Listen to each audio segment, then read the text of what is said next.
Hello, you're very welcome to AFI Weekly here on the Under Centre podcast hour here with you, joined at the moment by Ryan, hoping to be joined by Alex Sims in the next few minutes. Ryan, first of all, how are you, bud? I'm great. I'm happy it's every lineman's favourite holiday today. That is Pancake Day. Every lineman loves a good pancake, so I'm excited to have some after this show finishes. Oh, Pancake Tuesday, the best day of the year for linemen other than Christmas Day, Thanksgiving if you celebrate it, birthdays. Anything, Anytime you can any eat day, is any day that ends in Y, and you can have a big meal. Like all of those things, they're always good days. But Pancake Tuesday is definitely ranking up there, same as you. I can't wait after the show finishes just to tuck into a few. I have the batter made, it's chilling in the fridge, so now we'll get going. And as soon as we start talking about pancakes, look who decides to join the show. I'm sure. Alex, have you had your pancake? Yes, yet. Um, Living in a house with three vegans, no, I have not had pancakes today. Is there no? There has to be vegan alternatives. There is, yeah, there is. I think she got ras some or from something. my daughter, but I wouldn't. Would be mad about the old pancakes unless they're on the field. Unless they're on the field. Good man. There you go. How are you, bud? Anyway, All first good. of all, actually being All on good. defense, you would actually be receiving the pancakes, though, wouldn't you? Look, I can appreciate a good football play, no matter what side of the ball it's best. I look if I get pancaked into the ground by someone, I best believe I'll be getting up and saying, "Good hit, buddy." Like, there's no point when you get beaten. There's no point crying about it or making excuses. You just sometimes you get beat. Sometimes you get pancaked. Perfect.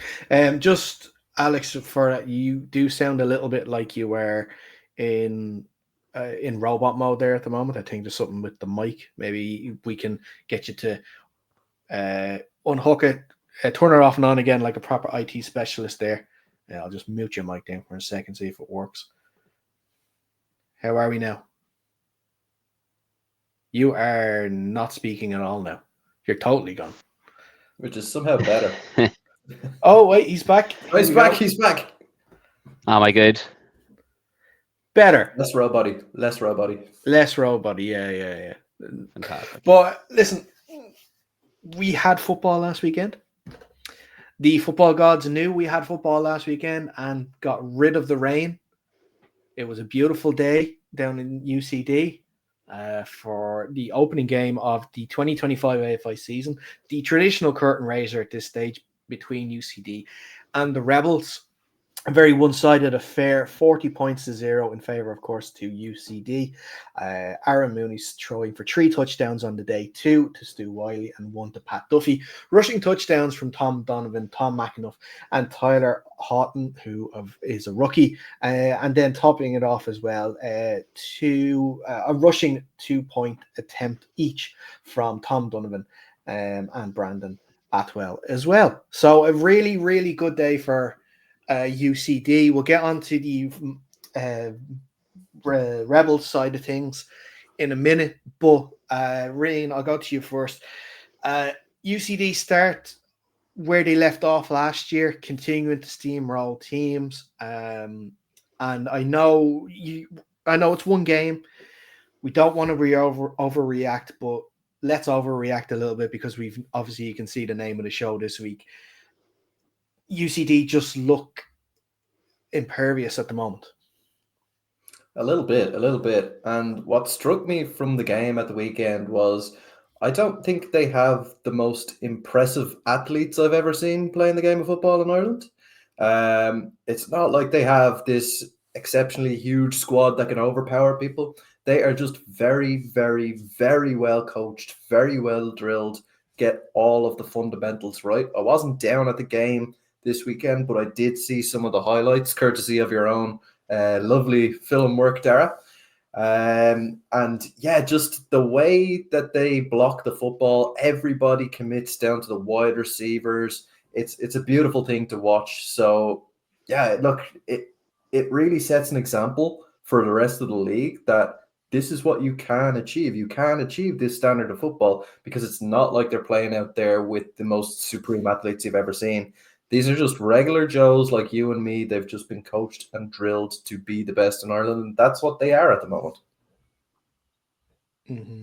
I know you say about physically size, you're saying that they may not be the biggest. You wouldn't say that standing on the side of the pitch, there were some big lads there. Big lads there on Saturday. And also squad size as well. Huge. Absolutely huge. Yeah. They obviously they break up offense, defense, huddles and stuff like that. You know, one of those huddles would be a good number of players on a match day for a normal D1 side. Right. Okay. You know, okay. Maybe I have it wrong. They have, but still, they have the fundamentals. See, with the camera, locked down. Yeah, the camera is tough because obviously their video with their live stream is on their side, so you don't really see their roster. You're obviously going to see the opponent's roster a lot more, but yeah, they are blessed with a lot of with a lot of players and a lot of very, very good players. Alex, you know, yourself, your point of view on the game from UCD's point of view, you know, I don't know what else we can say about UCD at this point because we know exactly what they're going to do to teams, and no team has been able to figure them out.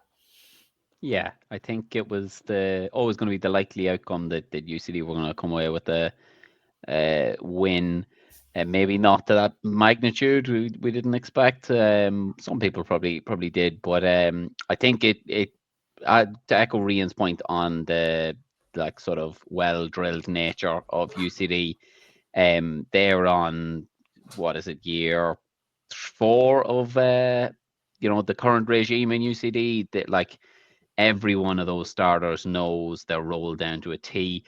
They were playing a rebel side that are under a new regime, have had maybe 6 months at most to practice together. Under a system, I don't know if it's an entirely new system or just a reworked system from what they ran last year, but it's going to take some bedding in and getting used to. And I think that was clear on the day. UCD ran everything with precision and perfection, and the Rebels probably made a couple of simple mistakes that they'll feel that if they fixed up a couple of them, they could have maybe gotten on the board and not been blown out. And that's why I think that come the 31st of May, when these sides play again, I think we'll see a much more competitive game because the Rebels will have more game under their belt. They'll have a better, understanding for how they all play and all work with each other. So I'd expect them to improve as the season goes on. But yeah, great performance by UCD, and a statement to start the season with that they're still the top dogs to beat. Absolutely. And just with the UCD side of things again, I think in the second half, once they went up by 34 points, they decided to pull Aaron Mooney and a few other starters, give some rookies and some guys lower down on the depth chart an opportunity. Both Tig and Joe both came in and played a few series at quarterback. They continue sort of, building on for the next sort of generation, if you can say, whenever Aaron is deciding he's not going to play any longer, there is the next person up mentality, which I'm sure all great football teams want to have. But with UCD as well, and it was kind of muted a little bit. And it's been said here on the show by Dara too that, having numbers is a blessing, but it also comes with some difficulties as well because you can only put out 11 players at the one time. And it's great to have backups for injuries and stuff like that. But when you're going to get guys that aren't seeing the field as much as they would like, it's kind of tough to sort of, get them in there when, the guy in front of them is playing better than them. It's up to that player to come out and obviously in training and prove that they're worth a starting spot. But Rian, and then Alex, I'll open it up to you straight after Rian answers. do you foresee any sort of issues down the line? Now, it's not going to be something that's going to derail the team, but it is tough for guys that play on such a successful side and have a roster that's big to try and get in and I guess share the load, or try and keep everyone happy is a near impossible task. Yeah, 100%. It is a bit of a tough one, and you have guys with egos in the room, and it's unavoidable, right? Everybody has a bit of an ego. Even myself, when I went abroad playing for the Broncos, the head coach asked me what my playing experience was. I said I've always been a quarterback, but I'm not a quarterback. I'm a football player, so I'm not going to sit as a backup anywhere. I'll take a starting position wherever you can find it on the pitch for me, so long as I can prove that I'm worth that position. But that's what I did, and I ended up playing wide receiver, safety, linebacker, fullback for a little bit. So yeah, it's one of those things. You kind of need people to gel in the system. You need people to kind of trust the process. And I think, to be fair, Dara and the rest of the coaching staff out there in UCD are doing a good job of kind of blooding rookies, making sure they understand the system before they get them in the game, not leaving in the starters to blow out teams 100-0. Because at the end of the day, right, this is it's a hobby for us here in Ireland. And the guys who are sitting on the bench waiting to get into the game behind a guy like Aaron Mooney, there's no real point for leaving him in there. Like, the stats don't mean a whole lot in this country. I know there's now the MVP competition at the moment, but if you're up 30-0, you may as well give the guys an opportunity. And they seem to be doing a good job of that. They also seem to be doing a good job of retaining their players. So I don't really foresee it being an issue down the line. Yeah, totally agree with what Rian said there. And another thing is, UCD being a college team, a lot of players aren't available around exam season, and they do try and schedule, the league do try and accommodate the college teams with having more friendly schedules around exam time. But you have traditionally seen over the years, like pre-COVID, after towards May and June, the college teams used to drastically fall off. To in some cases not even able to finish the season. So I think they probably need a bigger squad than most teams. They seem to have been the one college side to crack that lack of player retention, as Rian mentioned there. They're really good at keeping guys around. Probably being in Dublin helps. Like the likes of UL probably suffer from guys that leave the area down there to get employment after they finish college, whereas Dublin is probably a hub for a lot of work. But I think ultimately, look, that they're doing the right thing. They're blooding the younger, more experienced guys when a game's out of reach for them, as they're probably going to be in that situation a couple of times this season. And at the end of the day, if a player is unhappy with their playing time at UCD, they can leave and they can join any club, either a club in Dublin, or if they're moving back home to wherever they're from, a club in the near area, and they'll have probably gotten 2 to 3 years of the best coaching in the country. Like, they'll be a better football player for it. So I think it's like, ultimately, everybody wants to play. Obviously, at the end of the day, we all are in this sport to play football. But the coaching you're getting there in UCD is great. And if you can't crack the squad, then there is alternatives. It's not like you have to sit there because you're contracted to them. You can leave at any time if that's what you want to do. You want to seek starting football, it's entirely your prerogative there. But I think the coaches, they've cracked what it takes to build and maintain a championship roster, and like, I don't really see them slowing down anytime soon. So they're clearly doing things right. It's an interesting point that you make up there, that you brought up. Sorry, you didn't make it up. The Everything on this podcast is made up. That comes out of my oh, mouth. absolutely, it is. Yeah, absolutely. The college exams, which I find interesting. I just want to get the point of views on it, because I rightly, there's time off in the schedule given to UL and UCD for that, and Trinity when they were here, they obviously were given the same time off too. Should there be just a block of 2 weeks where there is no games though? Because I don't think it's right to fully discount the other teams in the league and assume that none of their players are in college and have exams.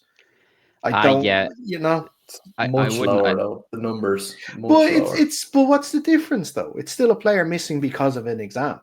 I wouldn't agree. Accommodations are made across the schedule. For example, we're not playing until the 30th of March because we can't play in our home ground in March because it's a rugby club and the rugby season goes right up to the end of March.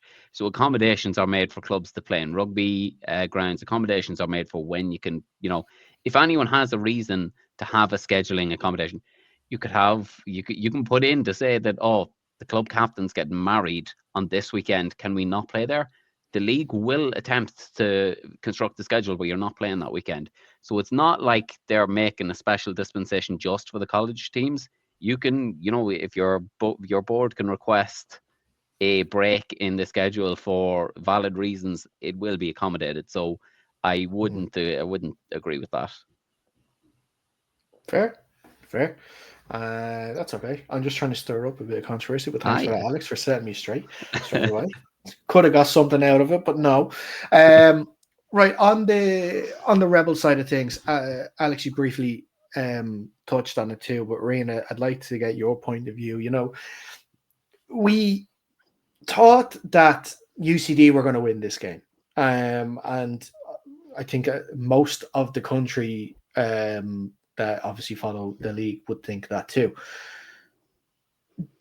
Obviously, we did not think that the game would be so one-sided. I don't think we thought maybe that, like, for those that got to watch the live stream, that the offensive struggles would be as bad as they were. Now, I know, and I'm going to caveat it with, it's a new quarterback, it's a new OC, they're missing, like, Dave King is gone, Craig Johnson is gone, Dan Johnson wasn't there either. So there's a lot of changes on that side of things too. I think that running back last year was Grant Shute. He's not there now either. So there is a lot of changes. But again, as we say at the start, are we overreacting with the result in terms of thinking that UCD are so far ahead of everyone?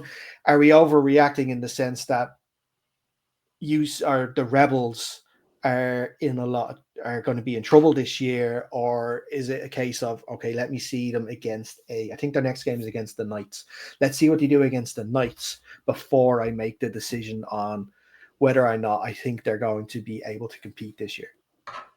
Yeah, if I'm in the Rebels coaching room at the moment, I'm not ringing the alarm bells just yet. I mean, like, this was obviously going to be a tough game from the very beginning. Then you take away your number one quarterback, your number one wide receiver, your number one running back, and an offensive coordinator, which I think Ty was doing as well out there.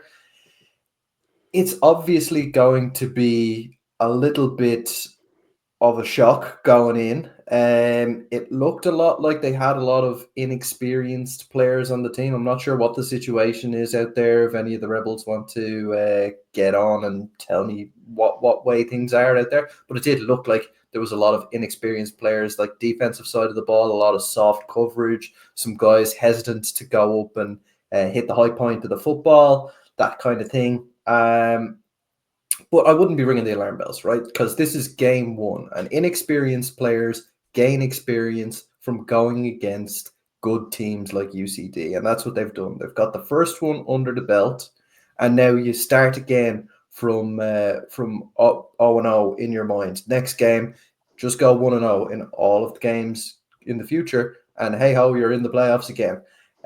So yeah, I wouldn't be ringing the alarm bells, but it would be a bit of a culture shock maybe to have had such a game given their recent history in the league. Yeah, agree with you again, Ryan. I think a lot of teams are going to get beaten by 40 points by this UCD squad. The Rebels, obviously recent history, they would not expect to be one of those teams, but they will obviously have to see and admit that they're in rebuild mode now, so they're on a lower level than UCD are right now. There's no shame, and it's just a fact of the league. I think there was definitely.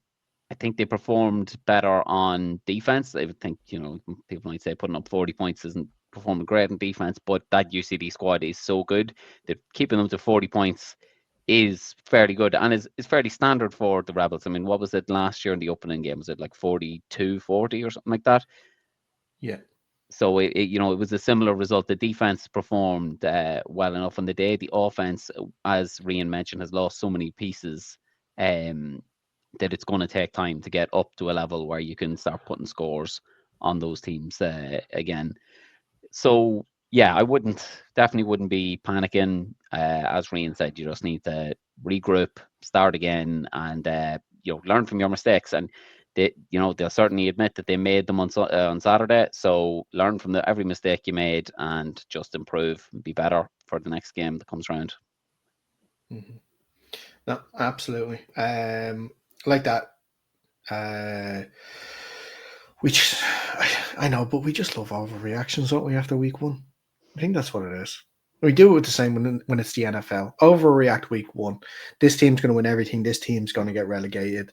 If we had a full slate of games, we could have done more overreactions, but we can't. That's what I was going to say. It has to be the two extremes because there was only one game.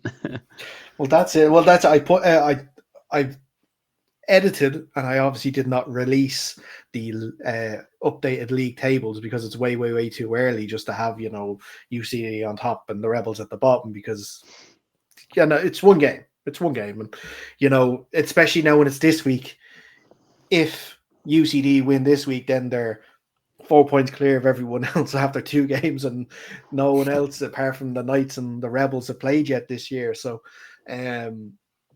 that's obviously to come, and we'll look ahead to that game in a few minutes too. But to sort of round up then this game itself,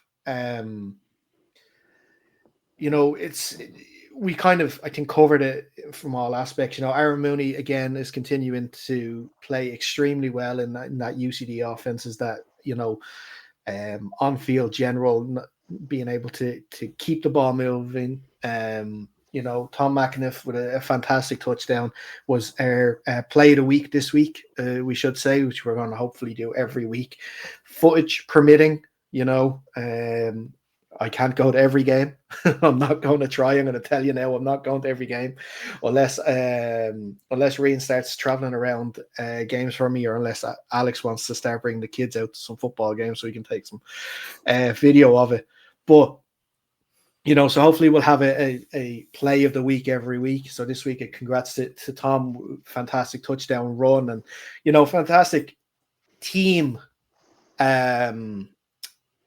score in that, because you would have seen with the video, Aaron Mooney getting involved in the blocks, wide receivers getting involved in the blocks, tight ends getting involved in the blocks, a perfect sort of team play there, resulting in a touchdown where if everyone wasn't on the same page, that could have been probably maybe a 5-yard gain or something like that. But because that's been drilled and you can see the work that's been done in the offseason to get that play done, to run in for the touchdown, and obviously to help extend their lead on the day and help obviously beat the Rebels. But let's move on then to this weekend's games, and I guess we'll stick with the Premier Division and stick with UCD.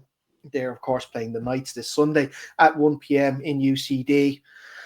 We reached out to both teams. I apologize to both teams for the late notice of it. I only did it about 7 o'clock to see if I could get a statement from either of them. UCD were thankful to get back to us. We're very thankful that UCD got back to us straight away. And they said, we're looking forward to the match with the Knights. And they are quite similar to us in that they're strong in the trenches with some big bodies. So I'll be looking forward to watching that battle up front. I've heard they've had a very strong class graduating from their youth setup, so that there's a lot of unknowns for us heading into this matchup, and we will be ready to adapt to what we see on the day. It's a short turnaround for UCD. Alex, I'll go to you first on this one.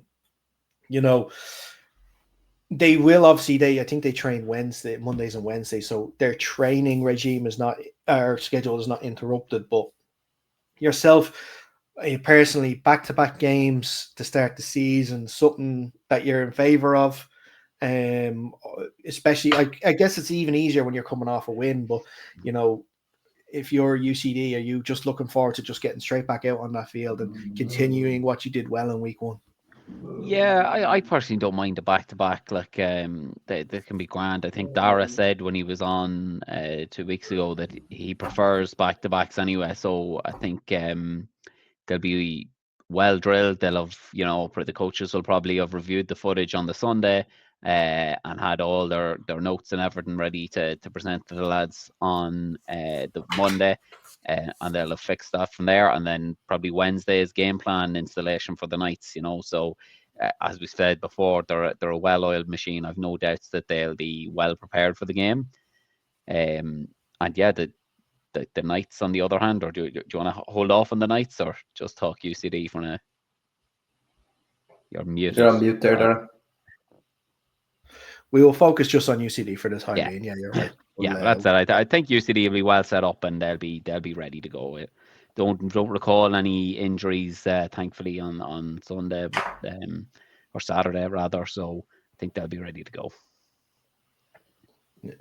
Rian, your point of view there with UCD coming straight off the game last Saturday, and coming into this game Sunday, that they get to, like you said, they get to continue on their good work that they put in last week, and hopefully then continue to stack wins, especially with another home game. Yeah, 100%. And before we go on, I just want to, I don't know if I've been looking at the comments coming in, but we've got some international love for the Rhinos coming in. Pretty cool. But yeah, look, the UCD players are going to be absolutely buzzing, ready to go on this one. There's nothing better than coming off a win, except for coming off a win and having the potential to go back-to-back wins in back-to-back weeks. So yes, you are missing out on a training session. You're missing out on the opportunity to kind of specifically game plan for the Knights. But a team like UCD, given a bit of momentum that they have now got coming off the back of the Rebels game, they're going to be absolutely living for this game at the weekend. And so they should be. It should be an interesting game. Yeah. They played around this same period actually just last year too. But this game was up in Belfast. I'm just trying to get it up here. Where is it? There we are. Yeah, well, it was back actually in April, and UCD won 32-13. In a time where, and we brought it up to Dara as well, in a time where the Knights were going through changes, and with a new QB in Liam Morris, with some guys coming through the youth academy, coming through again now this year, with more of them. But Alex, we'll move on to the Knights side of things here, because I find it interesting. They had such a good year last year, surprised a lot of people who thought they might have struggled or might have been more fighting, looking behind them in terms of who's creeping up in a relegation fight, because the previous few years had been like that. Instead, they won a good few games. They were competitive in all of them. They obviously got to the Shield final, losing out into the Admirals that day in the sports campus, and last season it was great in the sense that there was no expectation to do as well as they did. Getting this is from an outside perspective, obviously not from inside the Knights itself, but coming into this year, there is expectation. I think a lot of people are expecting, if there is a drop off with the Rebels, if there's a drop off with the Panthers in terms of top four, that they are expecting the Admirals and the Knights to be those teams to step up. So there's a bit of pressure on the team this year to sort of take that step forward. Yeah, and you're right in saying that there's an outside perspective because there's no chance of getting an inside perspective because the Knights are possibly one of the most enigmatic teams on the island. You never hear anything about them. So this time of year, it's really difficult to get a judge on where they are as a team. Look, last year was a good season for them. I think they lose in the Shield final. Yeah, so Yeah, you did. last year that would have been a good season. You know, they won't have been jumping out of their skins for that sort of a season, but they'll have a good platform to build off there. They traditionally have a good youth setup as well. So they'll have some graduates from that to come into the senior squad. Liam Morris has another year under his belt, and they have got some good young talent there. Be interesting to see who they still have maintained from previous years, like Robbie Alexander. Is he still there? And Spencer McDowell Senior. Are they still knocking about? Marty Caskey, the sort of guys who'll be there to lead the younger lads on the field, and be that sort of calm head. That'll be really key because youth is great. Obviously, we all, every team needs an infusion of youth to keep the squad ticking along. But those sort of experienced heads have been around the block and played teams like UCD for years. They're really important. I think in terms of schedule wise, probably like anyone else, they're going to hate to see UCD this early in the season because again, they're just, and especially off a game. You'd nearly think in some aspects you think, oh yeah, it's a good time to get them, but it's not because they're just so cohesive, and as we've said all night, such a well-oiled machine that it's really difficult to get them early in the season when you've not had as much time to put in the work in a competitive environment. I think this season they'll be good. I think they have an outside shot of making the playoffs, and I'd imagine that is their aim.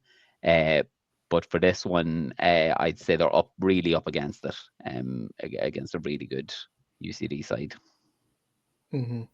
And Rian, similar to the Rebels and how we built that game up last week, that this could be a trap game. The Rebels there's no tape on them. They can hope to surprise UCD. In terms of the Knights, they can use this as a free hit. There's at the start of the season, not saying there's no reliance on this game, because of course there is. Every game matters, but to have UCD first, to be able to be like, right, let's see if the stuff that we want to try is working. Let's try a few things maybe that we would not want to maybe try in a game one against maybe a different opposition. Let's just go out, swing for the fences, and if we clear it, great. If we don't, we know what we can work on for the other fixtures that are going to be coming up instead.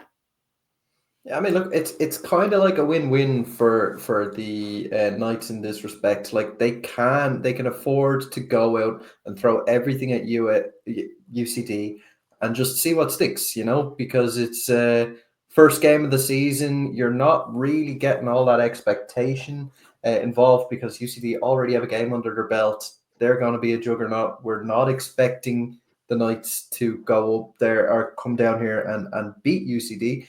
But they can sure as hell give it their best shot. And even if it doesn't go well for them, it's going to be a great litmus test for them insofar as they're kind of the opposite side of the coin to the Rebels. And I think that's who they're kind of going to be focusing on as their main competition for this year. At least that's where I see things at the moment. The Knights will be looking at it like the Rebels are kind of on the down year, breaking it down to build it back up. The Knights are already off the bottom of their curve and moving their way up again. So it'll be interesting to see how they stack up versus UCD, and that might give them a little bit of a view into the future as to how they're going to stack up versus the Rebels, and what is going to be a pretty tough kind of battle for those 4 playoff positions, because realistically there's 6 teams in this division who could end up in those 4 spots. So it's going to be an interesting one. Mm-hmm. And looking at the sort of going into the game itself, and if we focus on sort of the Knights offense against UCD's defense, it's going to be so important for the O-line to give Liam that time, because they have got some very dangerous receivers out there with Zach McDowell, Marty Caskey, Dottie McShane being there. They have some game records when it comes to running the ball too, when they have name escapes me there. Hold on, let me just get the names back up that I had here. But I know Suntan is, I think, playing another year this year. Bruce Derry there as well, I should mention, too. But they have some guys that can run the ball. They have some guys that can definitely catch the ball. But it's going to be that battle in the trenches, Alex, that is really going to separate them, with UCD's strength and being able to rotate their D line so much to keep them fresh, to wear down that Knights O line and stop Liam Moore's getting the ball out. Yeah, we saw that was a real point of emphasis in Saturday's game there. The defensive line gave the Rebels no time, either when they were running it or passing it. There was just, the defensive line was crashing in every time.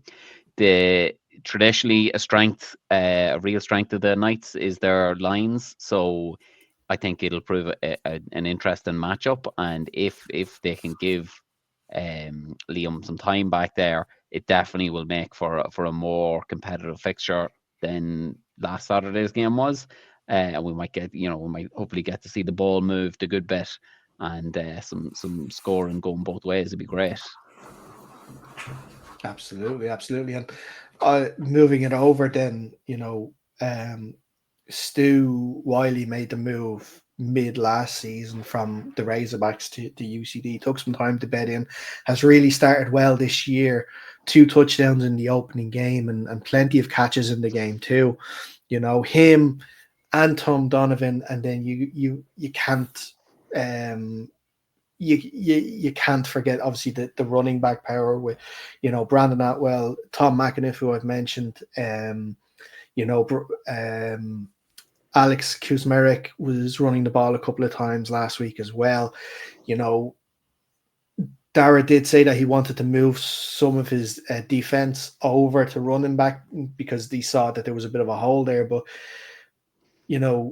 from what I've seen, I don't know where the issue is when it comes to running back. But, if you're Rain, or Alex, maybe I'll go to you first on this one, and Rain, then I'll go to you, because Alex, obviously you're the experienced one on defense. If you're the Knights defensive coordinator, what are you doing to try and stop these guys this week? Yeah, it's a tough one. As I said there, you've got two tight ends really that are game changers in Tom Donovan and Stu Wiley. They're just big bodied guys who can make just make the tacklers miss and go up for the high point the ball above everyone else. So yeah, you're probably going to be focusing a lot on contesting catches in the air. I think we saw a lot of the running game was a good strength that they had early, but we did also see them take a lot of shots against the Rebels on Saturday, deep down the field. So and there was a couple of opportunities for the Rebels to get picks that were dropped or just missed. So I think that's going to be a real point of emphasis, challenging for the ball in the air, like trying to get those picks and make big turnover plays that can give you an extra possession. And if you can score off that extra possession, you're taking away an opportunity for UCD to score there. And if you get a score yourself, you can sort of put yourself in the plus point and sort of you really want to just limit their time on the ball, or make them focus on the run game, because if they have to run the ball more, the game is going to be shorter because the clock's going to move more. There's going to be more downs before you get that first down traditionally. So if they can take away the passing game, that's what I would focus on. Take away the passing game a bit more, make them focus on the run, and try and limit the amount of possessions they have. get a few takeaways, and you can maybe make this a close game and maybe even steal it. Like, it's not outside the realms of possibility for them to nick this one if they can make all that happen. Easier said than done from sitting at a computer screen. You're on mute there.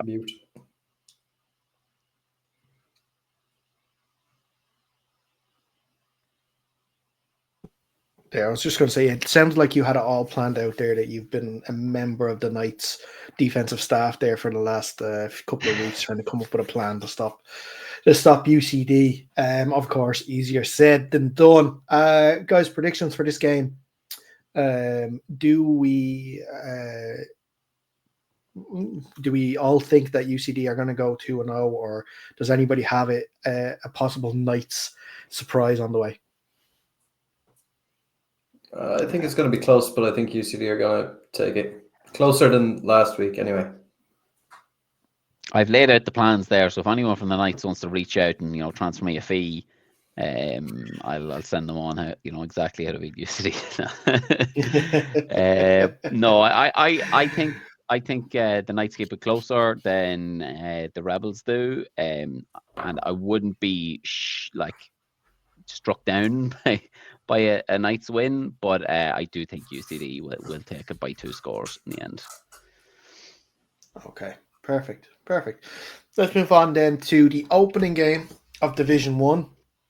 Alex, me and you obviously have a horse in the race on these games. Yeah. Keep them, yes, invested interest, horse in the race. You always are much better with your words. You would swear like you should be the host of this show, not me. I know. We reached out to both sides. Again, very sorry to both sides for reaching out so late. The Northwest Vipers were very kind to send a response back from their head coach, Paddy Maguire. Rebuild, and restart. The Vipers have been flat out this pre-season. We have recruited well and increased our numbers, which has allowed us to focus more effectively in our groups. Dedicated O-line coaches, D-line coaches have transformed the big lads up front into more cohesive units. The defensive backs have benefited from facing rejuvenated receiver corps and competition at the QB position. The lads are fighting for every single starting position, and having players snapping at your heels has driven the players to new heights. There's a new era of Vipers football coming, and we hope the people watching enjoy watching it as much as we are enjoying playing. Fresh new offensive playbook built around our strengths and correcting the weaknesses of the past few seasons. We are excited to get back out there and prove that last year was a blip and that the Vipers are a force to be reckoned with. They have gone through a lot of changes in the off season, not just, of course, with the name, everything with the logo, and they're going through different, going through changes.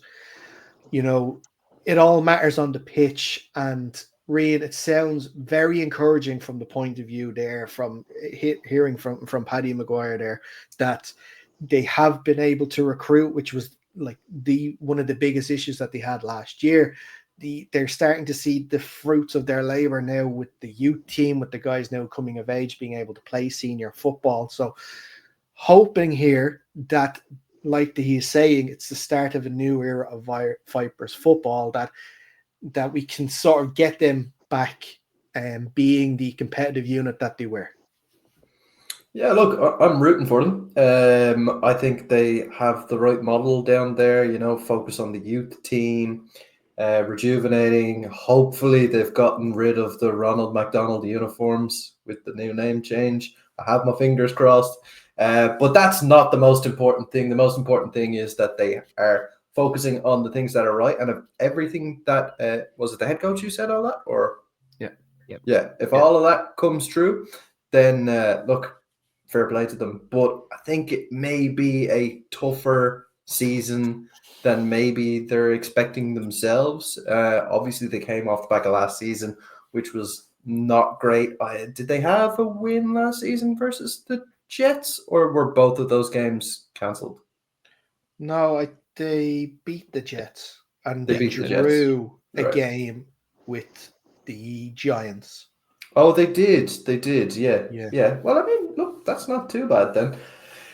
Considering the Giants were pushing for playoffs there for a long time.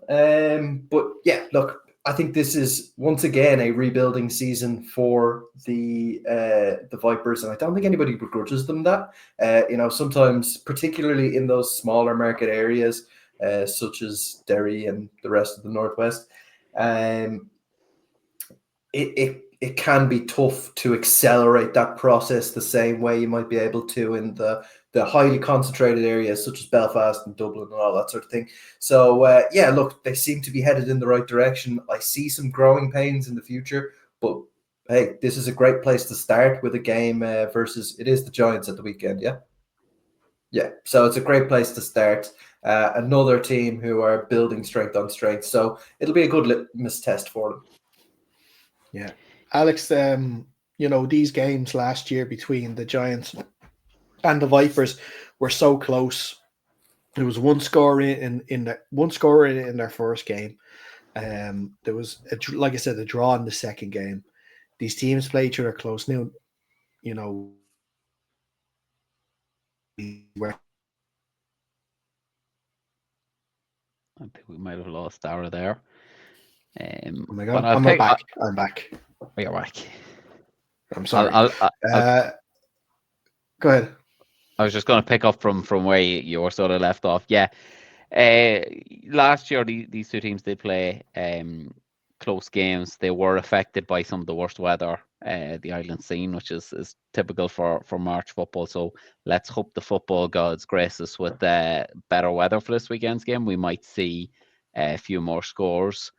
The Vipers, new look Vipers. I think the rebrand's good.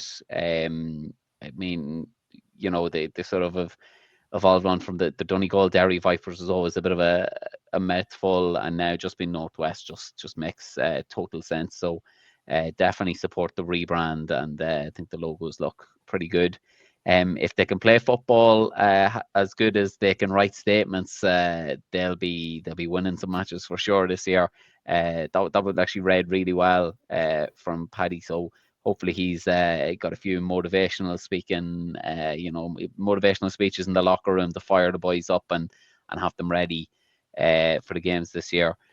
They traditionally, again, are another side that have had good youth setups, and that's when you get that done, that's nearly half the work done in getting a sort of constant pipeline for your team. Last year they struggled with numbers a little bit, so hopefully if they've got an influx of youth players and a bit more recruiting done, we'll see them with better squads, bigger squads, and hopefully won't succumb to having to forfeit any games this season.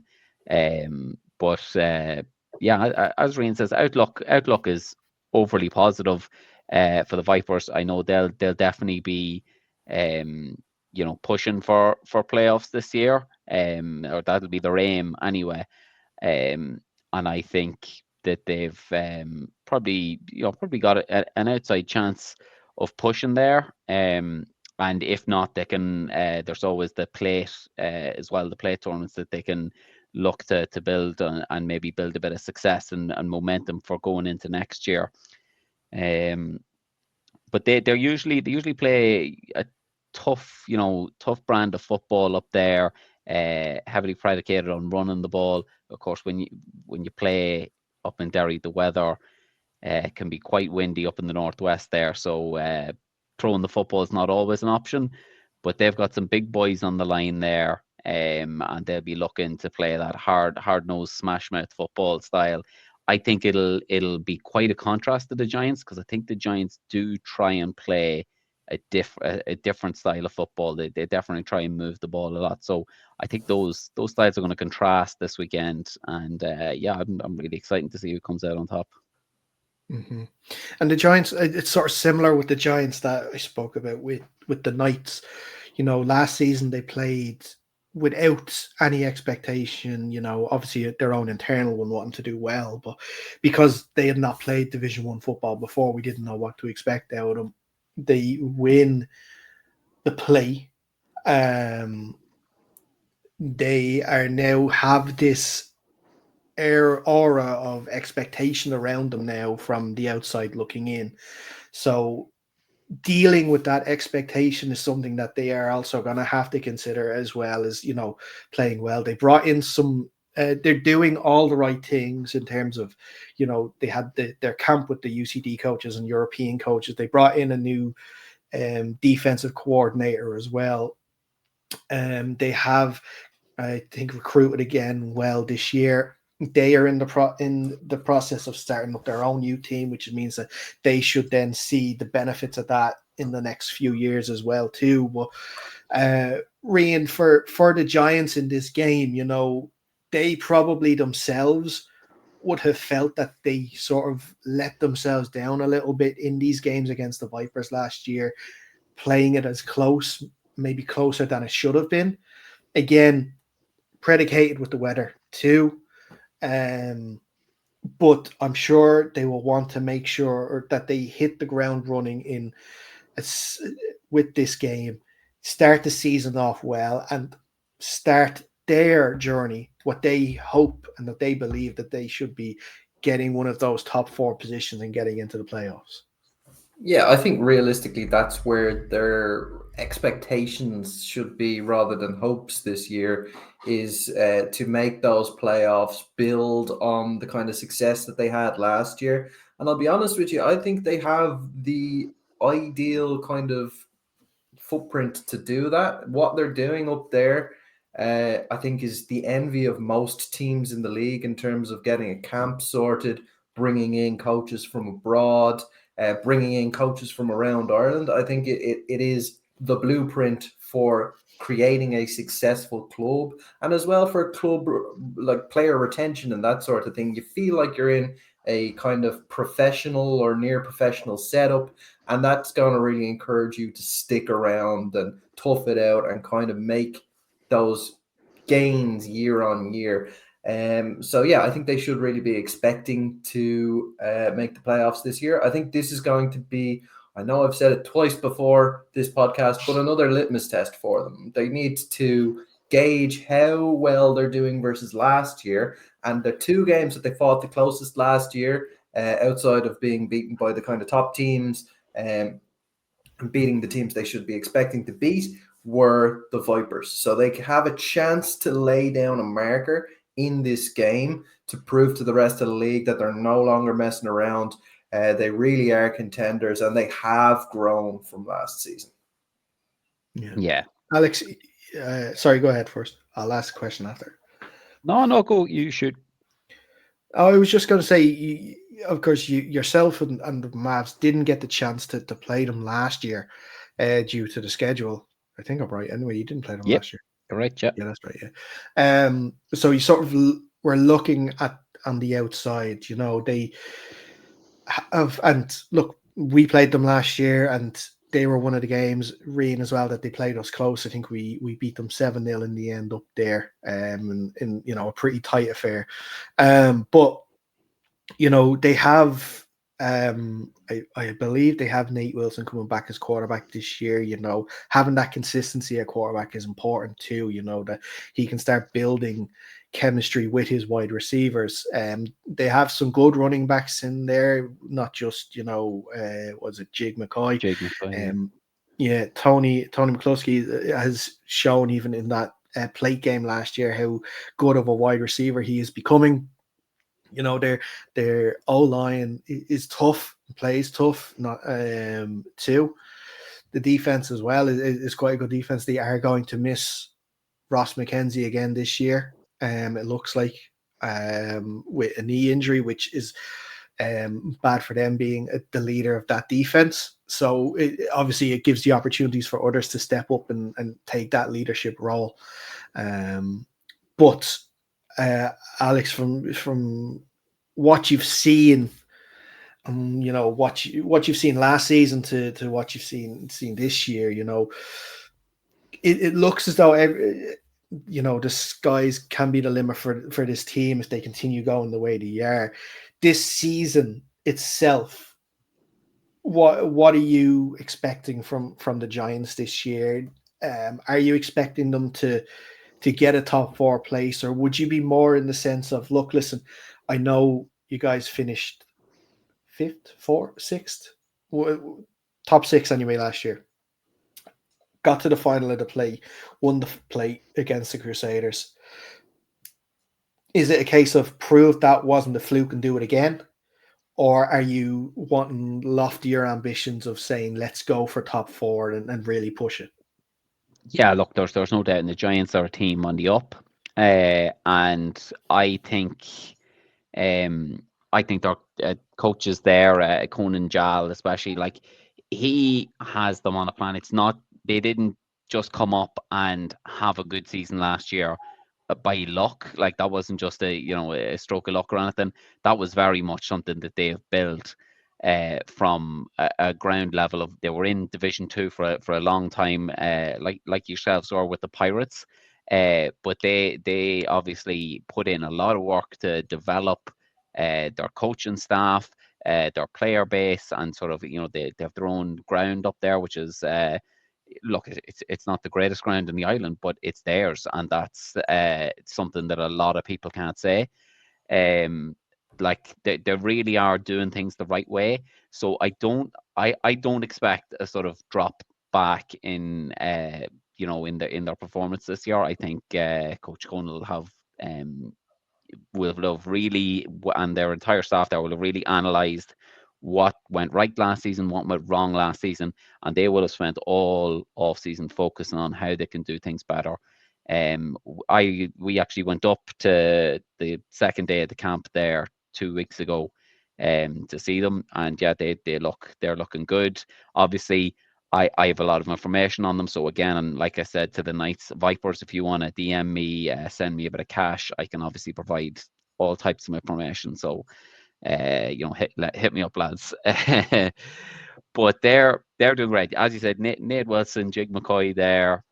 On the defense, so you'd be looking to the likes of Liam McNally, who's he's played for the Knights in the SBC there, to probably take more of a leadership role in the defense. We went up against them. They were good.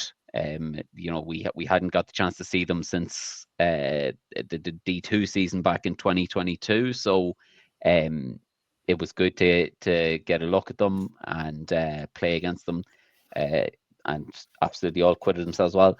And the other thing is, they're a really sound bunch of lads. I think if you polled the league, I would not be surprised to see them come out on top of being everyone's favorite team. Some podcasts even labeling them Team of Destiny. The less said about that, the better. Yeah, well, let's get into then predictions and then sort of this game in general and where it's going to be won and where it's going to be lost. First of all, I don't know what the weather report's going to be.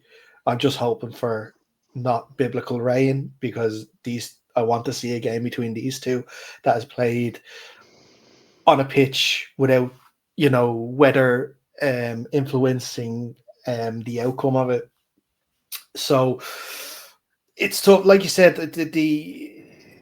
It's kind of I guess what we're hearing from the Vipers, and that if it's true that they've really redone up the offensive playbook, and with new guys coming in and then everything too, then there's not there is obviously take to go on, but maybe not as much as the Giants would have thought. So is it a team that's going to continue to run the ball as much as they did last year? Is there going to be more passing situations for the team that the Giants are going to have to respect and look out for? Because look, that's the thing. If you want to be able to run the ball effectively, you're going to have to pass it at some stage, because teams have to respect your passing game to give you the avenues to run the ball as well. So we'll see with that. And then obviously on the other side with the Giants, hoping that obviously everyone is fit and healthy. With Nate, hopefully he's playing again this year, with Jig as well. Then you've got with Tony, and then Dean Kerry actually played quite well in the plate last year at running back too, in a backup role to Jig when he needed to take a few snaps out. So having that sort of 1-2 punch at running back can be very important. Obviously Nathan Chapman will be not having to play quarterback, means he can go back to playing wide receiver. So there's another weapon for them too. And like I said, it's just that defense making sure that they are going to be stout.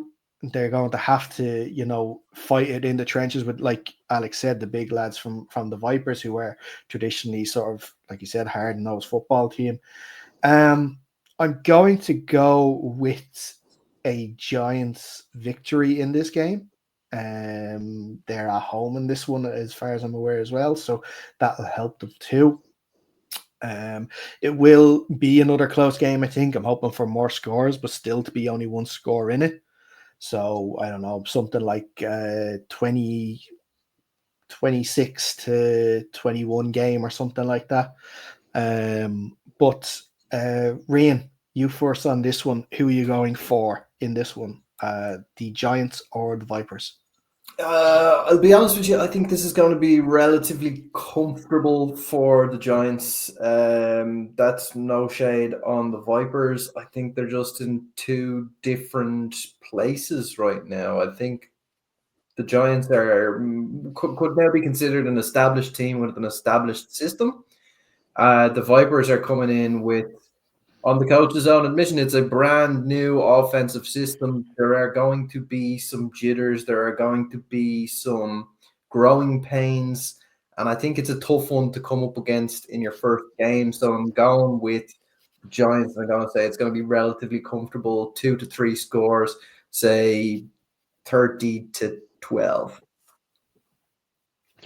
Yeah, I think it's one where unfortunately the weather probably does play a factor. Again, I also don't know the forecast from north, but if there's wind and rain, I think that leans more to the Vipers' advantage.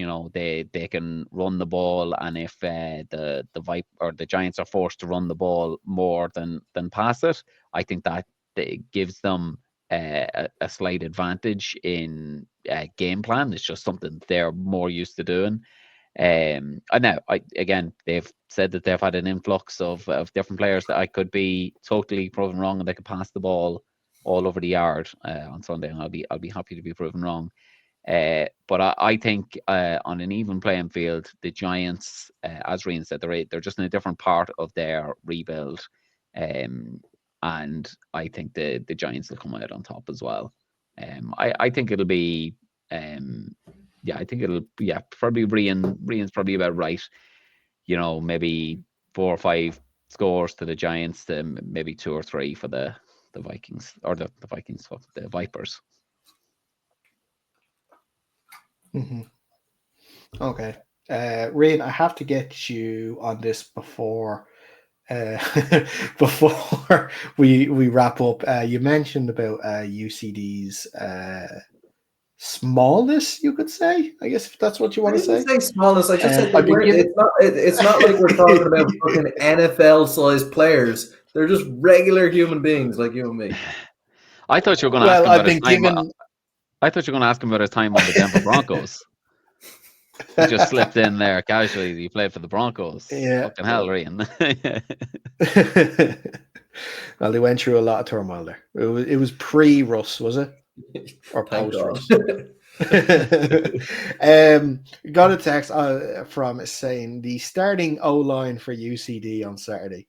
Right. Stephen Adeleke, 6'4", 260. Charlie Connolly, 6'1", 252. Sebastian Madel, I'm sorry if I didn't pronounce that correctly, 6'1", 242. Carl Mallon, 6'2", 304. And Camille Sherpas, again, I'm sorry if I pronounced that wrong, 6'3", 308. Big lads. Well, starting center for the Pirates was probably 5'7" and less than 100 kilos. So, yeah, I take it back. That's a big group of lads. It's all just said in jest, anyway. It's all just said in jest. These linemen, Brian, these linemen are small. These linemen are far away on the live stream. When you're watching it on a phone screen, everybody looks quite there on that for sure. Right, lads, that's it for this edition of the show. Thank you so much for hopping on with me tonight. Really looking forward again to the games this weekend. If you are up in Armagh, if you are around Dublin on Sunday at 1 p.m, both games are on a kickoff at the same time. Head to one of them, check out your local American football game, because the quality is getting better and better every year. The quality of the game on Saturday, just between UCD and the Rebels, was fantastic, and it's going to be even better, I'm sure, this weekend too. We will be back next week, where a certain Rhinos are going to be getting ready for their season opener as well up in Mullingar, so we might have a chat about that. We'll have a chat about the two games that went on this weekend as well, and we'll look forward to the other two games that are there too. I believe, if memory serves me right, that it is the Panthers and Trojans in the Premier Division. Like I said, it's the Minotaurs and the Rhinos, and then also it is the Stags going up against the Crusaders. Alex, tell me I'm right. Sounds correct, yeah. Look, it sounds correct. That's all that matters. In the meantime, make sure you're following us on all our socials at UnderCenterPod on Instagram and on Twitter. All the latest updates from the AFI season, play of the week, results, fixtures, league tables when enough teams play games, score updates as well as the games are going on too. And if I do get the chance to go to games, videos of and highlights of the action if you didn't get to see it yourself. But until next week, stay safe and we'll see you soon. Peace.